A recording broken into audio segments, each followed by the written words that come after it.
Just in tonight, the U.S. Department of Justice is tightening its focus on Donald Trump's inner circle, and multiple sources say indictments may be imminent. This is not speculation. This is the most serious legal escalation yet surrounding a former U.S. president's closest advisors. And it raises a critical question. How close is this investigation to the Oval Office itself? Tonight, we're breaking down three urgent developments. First, what the DOJ is actually doing right now. Not rumors, not headlines, but verified actions. Second, which individuals inside Trump's political orbit are under scrutiny and why prosecutors believe the evidence has crossed a threshold. And third, what this means for the American political system, the economy, and public trust going forward. Because this isn't just about one man. It's about accountability, precedent, and the rule of law. And as we'll show tonight, this story is accelerating fast. Here's what just happened. According to court filings, public reporting, and multiple legal analysts, federal prosecutors have expanded investigative steps involving Trump-aligned figures across Washington, D.C., Florida, and New York. Over recent months, at least 6 grand jury subpoenas have been issued connected to election interference, document handling, and obstruction-related matters. Names matter here. Individuals reportedly questioned or referenced include former senior campaign advisors, legal intermediaries, and political operatives who had direct access to Trump during critical periods. Several of these figures have already appeared before federal grand juries. Others have retained high-profile defense counsel, a move experts say usually signals serious exposure. The DOJ is operating under special counsel authority, a mechanism used in historically sensitive cases. Analysts point out that the last time this level of prosecutorial infrastructure was activated, it involved Watergate-era investigations and the Iran-Contra affair. And it gets worse. Court records show prosecutors requesting communications data spanning a critical window tied to power transition and certification procedures. That timeline is not accidental. According to former federal prosecutors, it reflects a focus on intent, not just outcome. To understand the stakes, consider one personal example. A former mid-level campaign staffer testified that internal pressure to find alternate paths intensified after key states certified results. That testimony, corroborated by messages and emails, now forms part of the evidentiary chain. This isn't about politics. It's about whether systems designed to protect democracy were deliberately tested, and whether those actions carry consequences. And legal experts warn, once prosecutors start climbing the ladder, they rarely stop halfway. Let's break this down carefully. Federal prosecutors move slowly, by design. When the DOJ targets an inner circle, it usually means 3 things are already in place: documentary evidence, corroborated witness testimony, and a legal theory that survives appeal. Analysts say all 3 elements now appear present. First, the mechanism. Prosecutors are reportedly using conspiracy statutes, obstruction frameworks, and false statement provisions. These tools allow investigators to establish coordinated behavior without requiring a single smoking gun. Instead, patterns matter, timelines matter, consistency matters. Second, the data. According to public records and legal analysis, investigators have reviewed thousands of emails, encrypted messages, and phone logs. At least 4 cooperating witnesses have provided sworn testimony. One reportedly entered a formal cooperation agreement recently, a major turning point. Third, the precedent. Compare this to Watergate. Prosecutors didn't start with the president. They started with aides, then intermediaries, then financial trails. The cause and effect chain was built step by step. Legal historians say the current investigation mirrors that structure almost exactly. Here's an analogy. Think of this investigation like a structural inspection after an earthquake. Engineers don't start by demolishing the building. They test beams, joints, and supports. If the inner supports fail stress tests, the entire structure is reevaluated. That's what's happening here, and it gets worse. Several targets are reportedly facing exposure across multiple jurisdictions, increasing leverage for prosecutors. Experts note that overlapping legal risk often leads to plea negotiations and cooperation. Data points matter.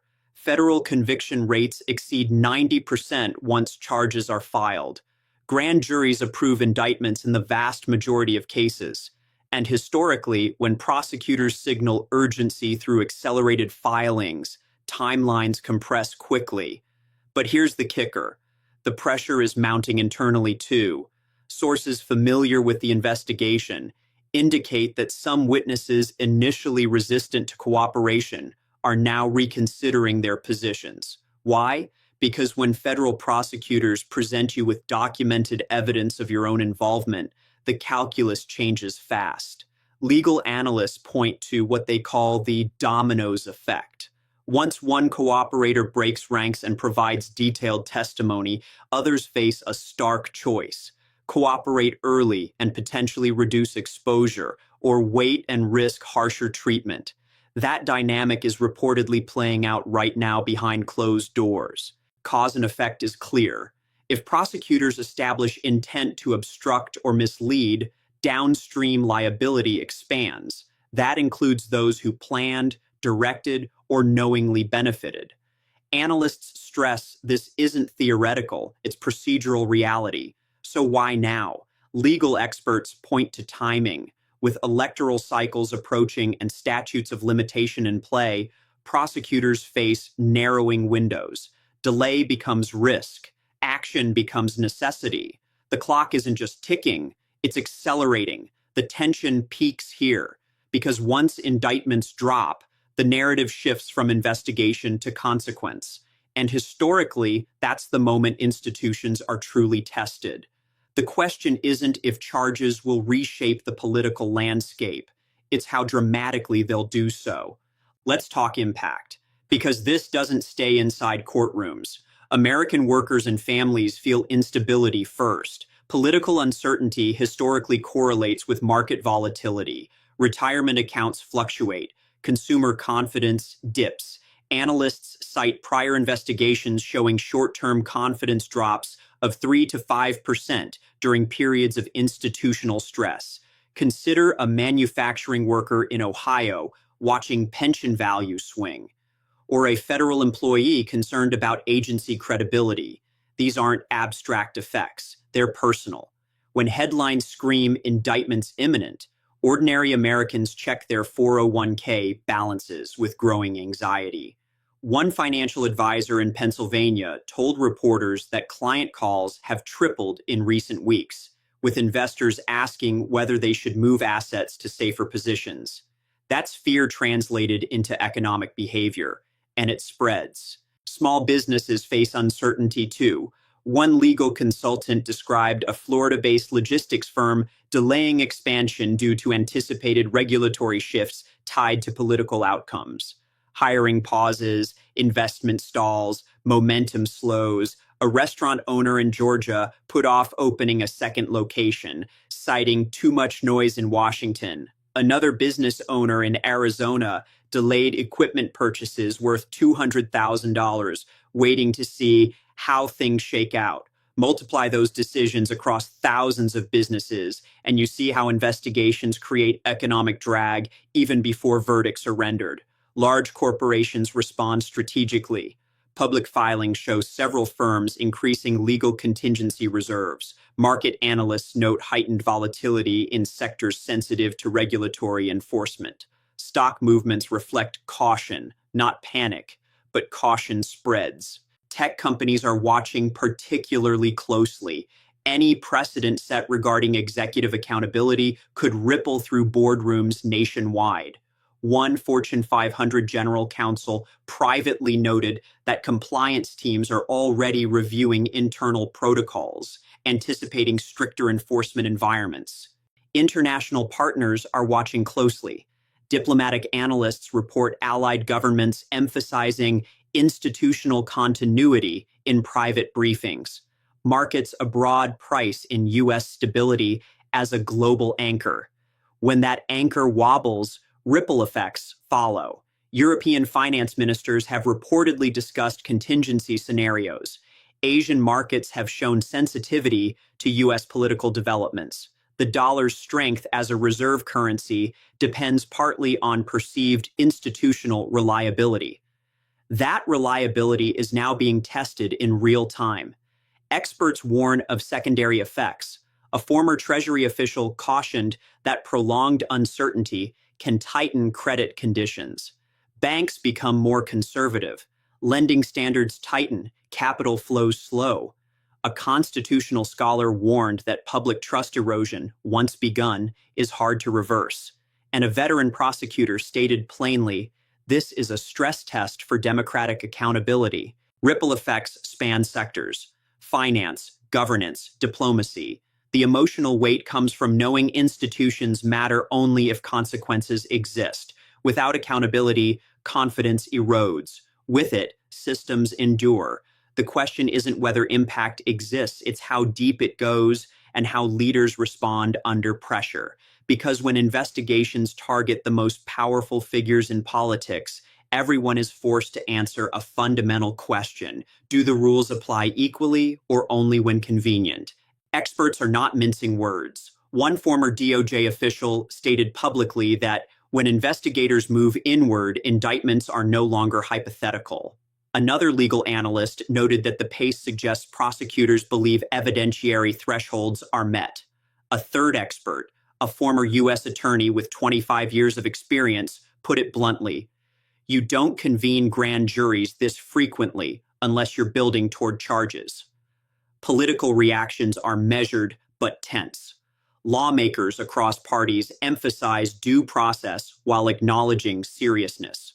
That balance reflects institutional caution and awareness. Some congressional leaders have privately requested briefings from DOJ leadership, seeking to understand timelines without appearing to interfere. Republican lawmakers face a particularly delicate position. Supporting law enforcement traditionally aligns with conservative principles, yet many feel political pressure to defend Trump's inner circle. Democrats, meanwhile, are walking a tightrope, calling for accountability while avoiding accusations of partisan witch hunts. One senator, speaking on condition of anonymity, described the mood as unprecedented tension. Another noted that behind closed doors, even Trump allies are preparing for potential fallout, privately acknowledging that indictments could force difficult political calculations. Short-term effects over the coming weeks may include sealed filings, additional witness agreements, and formal charging decisions. Legal calendars indicate potential activity in the near future. Defense attorneys are reportedly working overtime, filing protective motions, and preparing clients for possible arraignments. Court watchers note that several indicators suggest imminent action: increased grand jury activity, accelerated document production, witness immunity grants. Each signal individually might mean little. Together, they paint a picture of investigation reaching critical mass.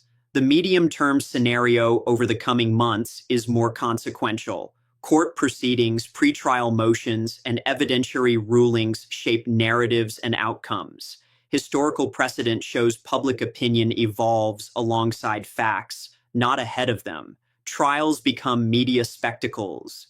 Testimony becomes headlines. And political careers rise or fall based on courtroom revelations. Legal experts predict a multi-phase process. Initial indictments may target lower-tier figures, building pressure upward. Plea deals create new cooperators. Each cooperation agreement expands prosecutorial knowledge. The cycle repeats until prosecutors reach their ultimate targets or conclude investigations without further charges. The implications are legal, political, and economic. They test whether systems apply equally, regardless of power. Analysts emphasize restraint, accuracy, and transparency because rushed judgments serve no one. Evidence must speak, process must unfold. Justice must be earned, not assumed. Because this isn't about spectacle. It's about whether accountability mechanisms function under maximum strain, and history is watching. The decisions made in the coming period will shape legal precedent for decades. Future prosecutors will study these cases. Law students will debate their merits, and the American public will judge whether justice was served or merely performed. Let's recap the three critical points. First, the DOJ is no longer operating at the edges, and it's examining the core of Trump's political operation. Second, evidence accumulation appears advanced, not preliminary. Prosecutors have invested thousands of hours, reviewed mountains of documents, and secured cooperation from insiders. And third, the implications extend far beyond one individual, touching markets, institutions, and public trust. Here's the takeaway. Accountability only matters if it's enforced consistently, even when it's uncomfortable. Systems that bend for the powerful eventually break for everyone. So here's the question for you. What does justice look like in a democracy when power is involved? Should proximity to the Oval Office provide protection, or does it demand higher standards? Drop your thoughts in the comments below. I read every single one. And if you want to stay informed on stories the mainstream media won't fully cover, make sure you're subscribed and hit the bell icon so you never miss an update. We're tracking this investigation daily, and as new developments break, you'll be the first to know. Because moments like this define systems, and silence defines outcomes. The coming period will test whether American institutions can hold power accountable, or whether those institutions exist only in theory. Thank you for watching, and I'll see you in the next one.